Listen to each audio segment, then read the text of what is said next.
Rohan's Corner, Rohan's Corner. That show's awesome, awesome. It's so awesome, oh so awesome, awesome, awesome. Doesn't Rohan's Corner collect GoBots? That would be really late. One of the many robot franchises on his show. He treats them all the same. Awesome. Awesome, awesome. He's got a wall of fame. Awesome.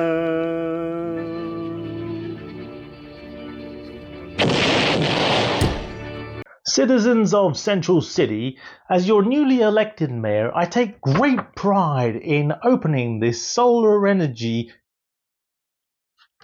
Oh. Wrong speech. Thank you for joining me here on Rohan's Corner. It is great to be here, and thank you to all of you for your kind messages and considerations over the last few weeks as I've been recovering. But I'm back, baby, and it's time for another Rohan's Corner through the Generations review. None other this week than Magic Square's Onslaught Night Tracer, the third component in our Combaticon set, which hopefully is going to be just as good as the first two, if not better. So let's check it out, shall we? Alright, so kicking off with the box, as ever, we have the lush Magic Square packaging that we've come to know and love, with the lovely purple and yellow sunburst there in the background. A delicious looking homage to G1 Onslaught there in terms of the cartoon aesthetic drawing. Night Tracer, MS-B53 with their usual warning, Magic Square on the top, Magic Square and the same bits on the side. On this side we have Made in China. And on the back, we have the silhouette of Night Tracer or Onslaught with Brawl sitting on the back of him and the space bridge there. Tech specs, which is nice. And on the bottom, warning. So inside the packaging, you get the figure itself, you get the chest plate and the ramps, you get your baggie, which includes the collector's card, the instruction manual, which I didn't use because there's a fantastic video up there on YouTube from Memo, baggie for the collector's card. You get his gun, which is nicely detailed with some lines there and some engraving and some extra detailing, which is really nice. The instruction manual, which is of course in color. It's not too big. I can't remember how many steps there are for this one. 33 steps in total. I didn't use it. Let's open up the box. There we have Onslaught, or Night Tracer as he's called. Believe it or not, I just transformed him back from alt mode to robot mode, and I didn't need the instructions at all. It's that intuitive once you've done it once. And in terms of the other alternative accessories, this is of course the cartoon version chest here that I've got.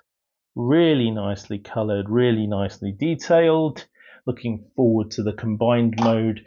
And of course we have these two green and yellow ramps. Right, so let's have a look at Onslaught then in his robot mode. A few more holes than we're used to seeing from Magic Square here on the chest, 3 of them there, a couple on the arms and 2 on the legs, but overall it's a nicely finished aesthetic. I like the detail here in the waist with the lights, which is a homage to Swindle as well, and the wheels on the inside of the arms, as well as the green color that we see popping through, breaking up the blue on the arms, the waist, etc. The head sculpt is quite nice. Nice gold visor, nice white mouth. I can see a really good Mega Octane coming out of this mold down the line. And yeah, all around he's pretty nice and clean. There's obviously a couple of pinholes here, which you expect you need some somewhere. And the transformation actually folds up the wheels here in the arms really nicely. A couple of holes here in the arm. A little bit of a backpack. Obviously, he has a backpack because that is what he had in the show, right? So I really like it. You can move the cannons up and down as you wish to do so, extend them. You can also position this slightly differently if you wish to do so. Coming around to the back, Alexis's favorite section, there is a lot more lineage here in the leg panels that you can see, which is not really Magic Square kind of finish. Normally it's nice and clean, but this time there is a little bit more. Again, you can forgive this because it's a combiner, and the thighs are okay. We've got nice little extenders here for the feet to ensure stability, and these can be angled up and down. And yeah, I mean, who can see the alt mode from there? I can't. It just looks fantastic. So let's bring in some comparisons, shall we?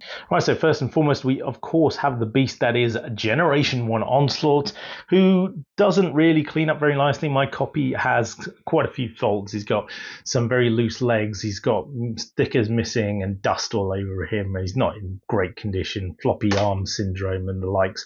But he sort of makes that aesthetic look quite nicely. I like the fact that the original had the slider for the weapon, which you could move it up and down, which again is a bit sticky now. The robot modes on G1 were not obviously their strong point, but he had a nice sort of head sculpt, and we can see that, you know, the original toy had a black head, had a silver chest and such likes, and this is not being replicated into the Magic Square toy because the Toon aesthetic didn't replicate that. So Magic Square doing what they do best, making it Toon-esque. And here we have him with his Magic Square, Combaticon brethren, Swindle and Brawl, and the three of them look absolutely delicious together. Again, as I mentioned, the homage between the waist there of Swindle and Onslaught. You can see the huge difference in height and also in a little bit of chunkiness in Onslaught altogether. He looks great. And in terms of robot mode comparisons, I have here a nice little plethora of bots to compare him with. New Age's Galvatron, who is shorter, Magic Square's Trailbreaker and Windcharger, who I think they scale up quite nicely with Onslaught considering the scale that Onslaught should be. We have MechFan's toy Snarl on the side there, who thunders over the top, which kind of makes sense in terms of the Dinobots. The X-Transbot's tiny little Perceptor there, who's probably a bit too big, but not too bad. And then, of course, just a Hasbro bot on the side, Crosshairs for deluxe scale.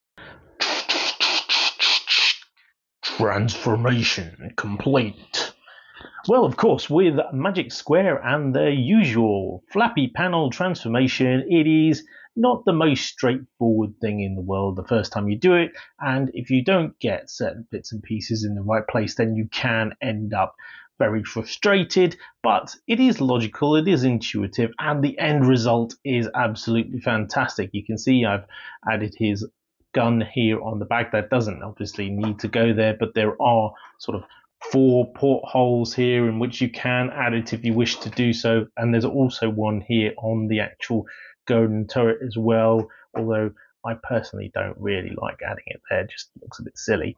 But let's put it on to the side for the moment. We'll take a look at the side profile. It is, of course, the G1 Onslaught vehicle mode that we love and expect.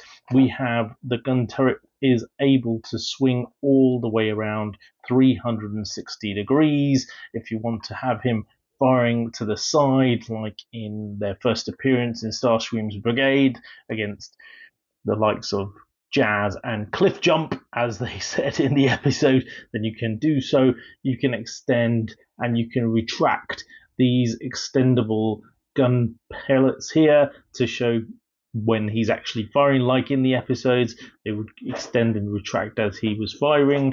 There is also the ability to split this and change the position of the turret, so it actually appears further forward in terms of its location. It's relatively easy to do. You just split there, reattach it, and now it's a lot further forward in terms of the alt mode, and there gives you more clearance. Also allows you to put a larger vehicle on the back. I haven't transformed Brawl and Swindle recently, but here we have Generation 1 Brawl, and you can see he fits quite nicely on the back there. If we compare it with Generation 1 Onslaught, he had this big hinge here, so you could fit Brawl on if you put him right at the front there, but not so much if you tried to put him in the middle because he wouldn't sit flush, and obviously the back end was a little bit short. It did fit, but it was a bit short. And anyway, we'll do some comparisons later. So looking around, all round, we can see it's a lovely finish. We've got some nice detailing here on the front with the windows and the hood on the bonnet. A couple of small holes in the bonnet there, which don't detract too much. A couple more here on the front where the lights would be, which actually works really well. Bumpers nicely painted, and then we have it into the grey grille there, which is nice. The rest of the side silhouette looks pretty good. Not too much paint. We've got a couple of gas cylinders here on the side, a little bit of side moulding in the weapon turret and on the top here. Unfortunately, this is where you get a lot of sort of panelly and sort of visible pins and little bit of transformation element that you can see here, a few holes as well. Not quite the normal Magic Square level, but for what is essentially a triple changer in the sense that he's going to convert it into his combined mode, I can forgive it. And we've got the rear lights here, and that's about it. Okay, so a couple of quick alt mode comparisons then, because I don't have too many long vehicles like this in my collection to compare against, especially from the Legend scale. I only have the one Onslaught to compare against, which is Generation 1. Generation 1 is a lot longer, it is a lot simpler. It does have the same aesthetic, which is really nice to see from a Legend scale figure actually meeting the G1 aesthetics, because the alt modes on the G1s were so amazing. I have GoBot Rube here. I've just come to the actual thought process recently that actually the new Legend scale are pretty much the GoBot's original deluxe scale figures, which is why maybe I love them so much. Who knows? We have MechFans Toys Astro Train, who is actually a lot shorter. As you can see, probably couldn't fit on the back, but he's there, sort of the smaller scale. We have New Age's Outback, who can fit on there, much smaller, much more dinky. Sort of works to an extent if you're thinking this is a small car versus a large articulated army lorry. However, I think Magic Square scale works a bit better. Gears here obviously fits on the back, as does Hound, and that works really well. In fact, the width is perfect for Onslaught. And then, of course, the Generation 1 a Brawl, who also does fit, but is a bit chunky and doesn't quite sit on there nicely, depending on the width. And so just to add, he rolls rather nicely. You can see there, not all 10 of the tires do touch the ground as he's rolling. Sometimes they do, sometimes they don't. It depends on how flat your surface is and how bowed your transformation is. There is a little bit of tolerance in here that you can start wiggling things and actually get it to do a little bit better. And there now it's sort of rolling on 5 out of the 6 here on the side, or 4 sometimes. But ultimately it meets the aesthetic needs that you have. Right, so final thoughts then on Magic Square Night Tracer. Well, I absolutely love this little guy. I think he looks fantastic in both modes. He has great playability. He is one of those toys which I love to pick up and just fiddle about with, because there aren't too many of the Legends class nowadays which are that fun to mess about with. And although the transformation can be frustrating the very first time, once you've got it down, it's actually quite enjoyable. So yeah, overall I give him 8 out of 10. Really solid bot. Really looking forward to completing the set and getting him into Bruticus mode. I might have to pick up another one of these just for his individual mode, kind of like Motor Master pops out of Menasor. Hopefully he does that. No, I don't think he will. But yeah, I really enjoy him. I think they probably could have had a little bit of extra paint on here somewhere, but a couple of Decepticon logo stickers and he will be absolutely perfect. If you're a Legends scale collector and you like Magic Square's plastic, because it is Magic Square plastic, you know, that slightly rubbery, slightly hard feeling plastic, it is definitely one to pick up. So, thank you for joining me here on Rohan's Corner. I hope you've enjoyed. Back to the studio.